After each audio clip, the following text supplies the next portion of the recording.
Page 30, blank. Page 31, the picture of a statue of Lal Bihari Shah. Page 32, blank.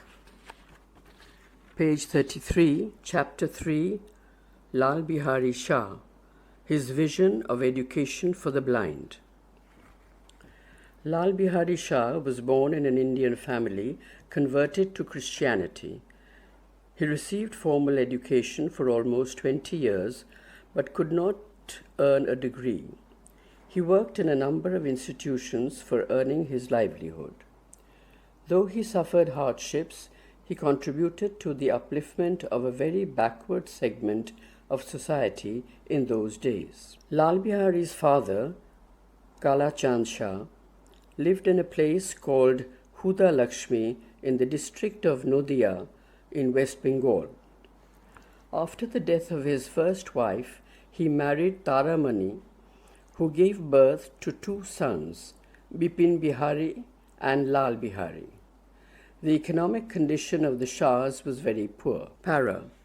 Lal Bihari was born on 1st of December 1853. He was very young when his father died, leaving the family in utter poverty and uncertainty. His elder brother Bipin Bihari was 11 years old then. However, Taramani was determined to provide her sons with the best possible education. She sent her sons to a boarding school at Krishnanagar before leaving for Srirampur in search of a job. After roaming for 3 years, she was able to find a job at Panihati. She called Lal Bihari there. He studied at Panihati for 5 years and then got admission to the Agarpara Mission School, where he studied for a few months. Later on, his brother got him admitted at Srirampur Mission School, where he studied till 1873. Page 34. He decided to proceed to Ajmer in 1873 to receive medical education. On his way to Ajmer, he developed some eye ailment leading to blindness. Fortunately, he regained his sight after treatment. He then decided to go back to Srirampur Mission School. His first-hand experience of blindness must have played a vital role in his later decision to impart education to the blind. Para. Lal Bihari had little interest in studies. He desired to busy himself in some adventurous task, but he did not have any clear perception of what he wanted to do. So he continued his formal education for 20 years but could not obtain a degree. However, he acquired substantial knowledge and educational experience during this period. He even composed poems. Para. Lal Bihari changed a number of jobs during his career before his final decision to devote himself to the education of the blind. His first job was that of a teacher at the mission school at Chitpur, where he worked for 1 year, followed by a job at the Intali Mission Institution, where he served for 3 years before leaving for Santhal Pargana in 1881 to take up a teaching assignment at a school run by the church mission. He faced a hard and unpleasant life there, so he returned to Calcutta. Since he could not find a job for a long time, he had to resort to a number of part-time jobs to support his wife and 2 children. He worked as a gardener, published his songs, started a weekly called Deepti Prakashika, contributed articles to various Christian journals of the time, and taught Hindi and Bangla to English women. After an arduous struggle for about 8 years in Calcutta for a regular source of income, he got a job at the Baptist Mission Press as a proofreader in 1893. The work at the press turned out to be important in more than one respect. Page 35.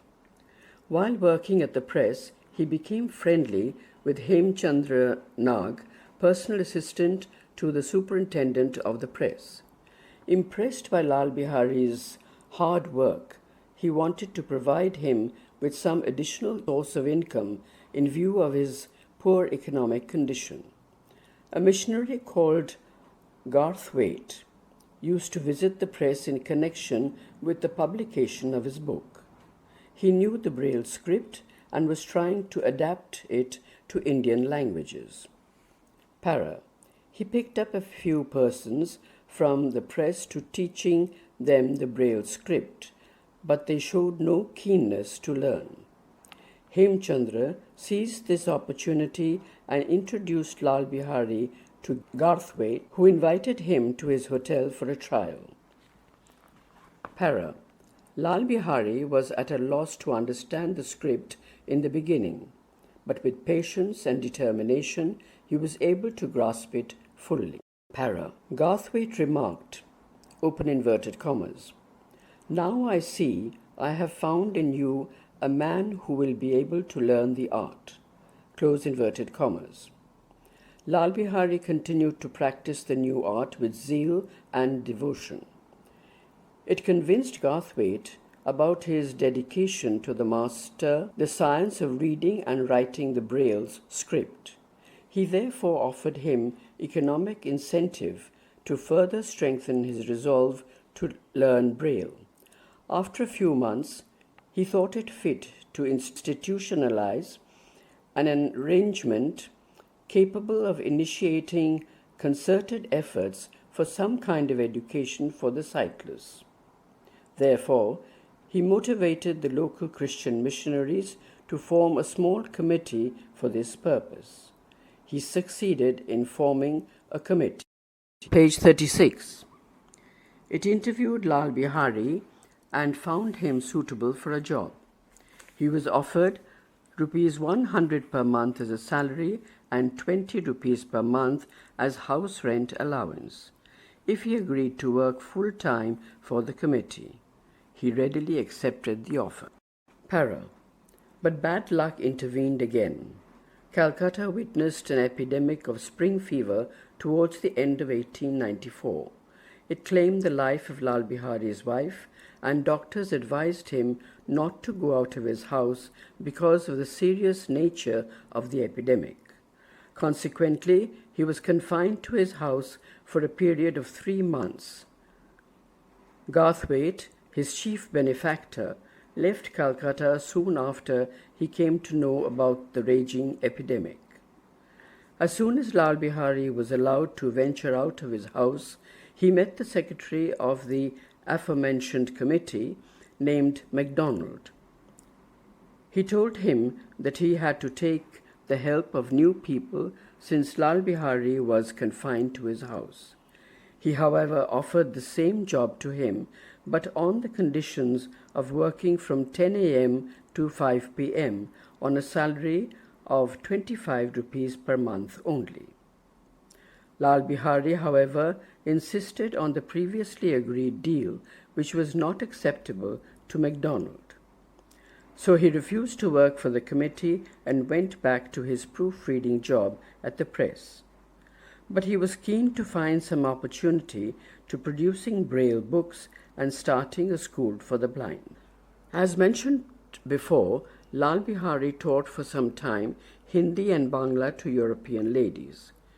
He would then often discuss with them his idea of starting a school for the sightless. One of them showed some interest in his idea and one day asked him to launch his proposed school with one student in the beginning. She promised to pay 5 rupees per month for the boarding and lodging expenses of that child. Thus he began his work with the one blind girl who showed considerable interest in the beginning but left after some time. Page 37. This experiment, however, proved very important in the sense that many people came to know about Lal Bihari's capability of running an educational facility for the blind. Para. Breakthrough came during the second half of 1897, when a blind boy named Srinath, the son of a rich and influential resident of Bhawanipur named Lakshmi Narayan, asked Lal Bihari to teach him. He did not disclose in the beginning his rich family background because rich people in those days considered it a disgrace if their blind children ventured out of their houses.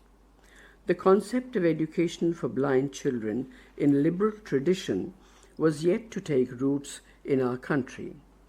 Therefore, Srinath must have had courage and zeal required to venture out of his home in pursuit of education. Lal Bihari was naturally very happy to teach him. He was not only intelligent but also hard-working. Para. Educating the blind was a novelty of unprecedented scale in those days. Therefore, the news of Lal Bihari's venture spread fast despite the medieval means of communication. Blind children from faraway places like Agra, Delhi, Assam, and Deoghar joined his school during the following year. It was very encouraging for him. Therefore, he worked with additional zeal and dedication. Para. To accommodate new arrivals, Lal Bihari moved his school to Lower Circular Road in Calcutta. His financial problems also eased a little as Kelson, a senior official of the Central Railways, extended liberal financial assistance to Lal Bihari in his noble venture. At this time, Lal Bihari realized that the school could not be managed on a part-time basis without damage to its future growth. Consequently, he quit the Baptist Mission Press. Page 38. Lal Bihari had to face many challenges during the following years.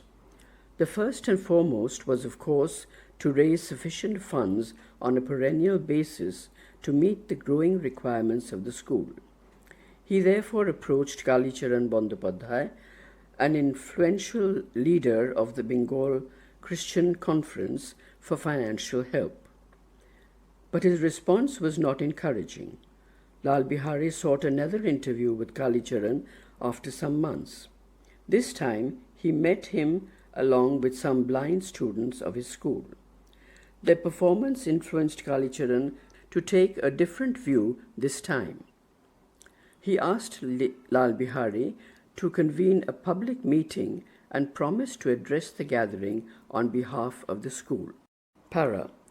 Lal Bihari therefore met the president of the General Assembly Institution, later renamed as the Scottish Church College, and asked him for permission to call a meeting in the hall of the college. He gave the permission and the meeting took place soon after. Kalicharan kept his word and addressed it on behalf of the school without making a direct appeal for funds, which must have been a little discouraging for Lal Bihari. However, his blind pupils showed their skills in solving mathematical problems with the help of tactile apparatus. The performance was an eloquent testimony to the achievements and hard work of Lal Bihari. The students of the college were so impressed with the performance that they enthusiastically raised even small collections, including a few paise and annas, which amounted to a little over 7 rupees. It was the first donation for the school raised in public. Para. The financial gains from the public meeting were not impressive by any standard, but Lal Bihari could draw satisfaction because of its impact on Kalicharan Babu. Page 39. He subsequently became a supporter and source of assistance to the school. He advised Lal Bihari to prepare a report on the school, which he did. Following the publication of the report, Kalicharan himself prepared an appeal for inclusion in the newspapers, since he knew some editors. The idea was to motivate the public to come forward to extend financial support in view of the good work being done for the blind children. The appeal read, open inverted commas. I have known Babu Lal Bihari Shah for many days. He is an office bearer in one of our churches and is held in esteem for his constant Christian character. He is a thoroughly reliable person. He has qualified himself for the teaching of the blind and has taken a few pupils in hand. He is a faithful worker, and any help or encouragement given him is sure to be rightly used. Close inverted commas. Para. Following the publication of the appeal, more and more people came to know and appreciated the work being done by Lal Bihari. Small donations also began to flow in. It eased many attention of the pioneer, and he could devote more time to improving the quality of his service. Para. The last year of the previous century brought a new and formidable challenge to Lal Bihari. He was called by a London Missionary Society's pastor and asked to hand over the school to the society and accept their offer to serve the school as an employee. It was not acceptable to him. Consequently, the pastor launched a new school for the blind at Bhawanipur and took away 3 of his pupils. The society also exercised its influence in obtaining a financial grant from the Directorate of Education. Lal Bihari School was not considered suitable for the grant, but the new school was immediately sanctioned a monthly financial aid of 18 rupees. Para. Other pressures were also brought to bear on him. Edmund, the secretary of the Bible Society, called him and asked who authorized him to collect funds from the common people for the school. He could obviously sense his dubious motive. Therefore, he declined to converse on the subject, which enraged Edmund. Para. Fortunately, the new school lacked a competent teacher. Therefore, its authorities sent a person to Lal Bihari for learning Braille. He took advantage of this situation and forwarded his own hard conditions for imparting any knowledge on the subject. He demanded 30 rupees per month for teaching twice a week. When another person asked him to teach in the new school, he demanded 100 rupees per month. None of the conditions was acceptable to the management of the new school. Ultimately, he was requested to send his son for teaching Braille on a monthly remuneration of 30 rupees. But Lal Bihari was a hard nut to break. He used his knowledge as a weapon for the advancement of his own school. Therefore, he refused this offer on the ground that it would have an adverse effect on his son's education.